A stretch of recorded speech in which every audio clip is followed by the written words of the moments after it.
Hello viewers, আসসালামু আলাইকুম। কেমন আছেন সবাই? আশা করি ভালো আছেন। আমিও ইনশাল্লাহ ভালো আছি। তো আজকে আপনাদেরকে ফুলকপি এবং আলু দিয়ে রুই মাছ দিয়ে ঝোল তরকারি রান্না করব। ওই রেসিপিটা আপনাদেরকে তৈরি করে দেখাবো।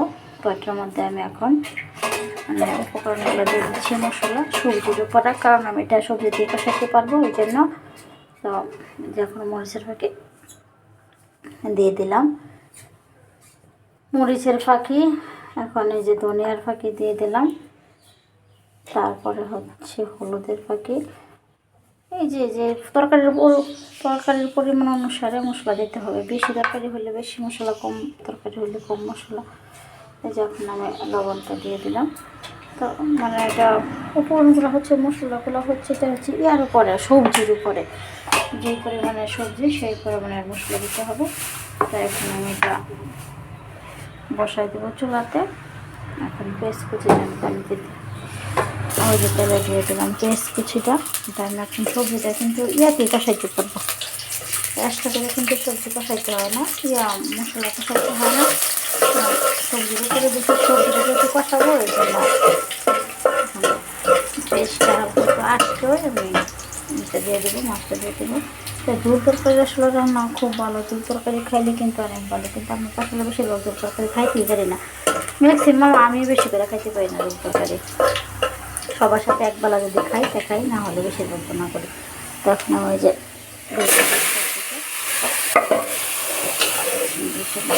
এখন আমি সবজিটাকে কষিয়ে তারপর আমি ঝোল দেবো। কিন্তু সবসময় মনে রাখবেন, সবজি এবং মশলা কষিয়ে যদি আপনি তরকারিটা বসান, তাহলে এই তরকারিটা কিন্তু বেশি টেস্ট হয়। তারপর থেকে আমি কষবো, ডাইকা দিব। দেখেন বন্ধুগণ, আমার সবজিটা কষিয়ে গেছে। এখন আমি এটাতে ঝোল দিব। এভাবে কষিয়ে তারপর ঝোল দেবেন। সব সময় সব তরকারি কষিয়ে ঝোল দিলে তরকারিটা টেস্ট হয় বেশি। যেরকম কষালাম, এখন আমি এটার মধ্যে ঝোল দিয়ে দেবো।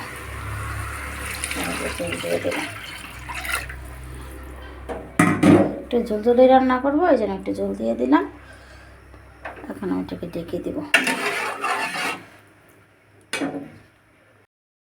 দেখেন বন্ধুরা, আমার ঝোল তরকারি প্রায় হয়ে আসছে।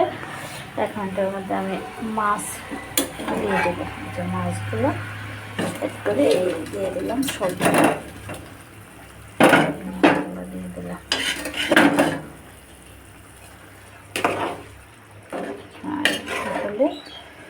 তারপর উঠিয়ে দেবো। ঝোল ঝোলেই রাখবো, কারণ ঝোল তরকারি কপি দিয়ে আলু দিয়ে রান্না করলাম, ঝোল ঝোলেই রাখবো।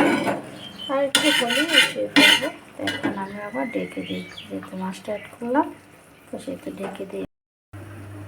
হ্যালো বন্ধুগণ, আমার ঝোল তরকারি হয়ে গেছে। আমি এটাকে ঝোল ঝোল রেখেছি।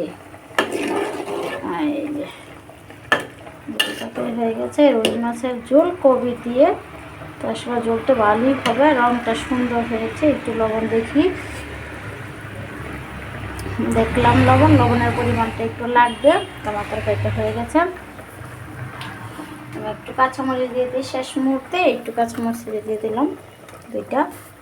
আমার তরকারিটা হয়ে গেছে। এখন আমি উঠিয়ে ফেলবো।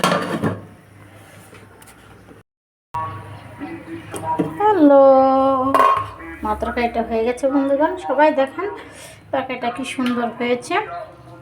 আমি কপি দিয়ে আলু দিয়ে ঝোল রান্না করলাম, রুই মাছ দিয়ে। তো এইভাবে আপনারাও ঝোল রান্না করবেন, খাবেন এবং আমাকে কমেন্ট করে জানাবেন। সবাই ভালো থাকবেন। আল্লাহ হাফেজ, সবাইকে ধন্যবাদ।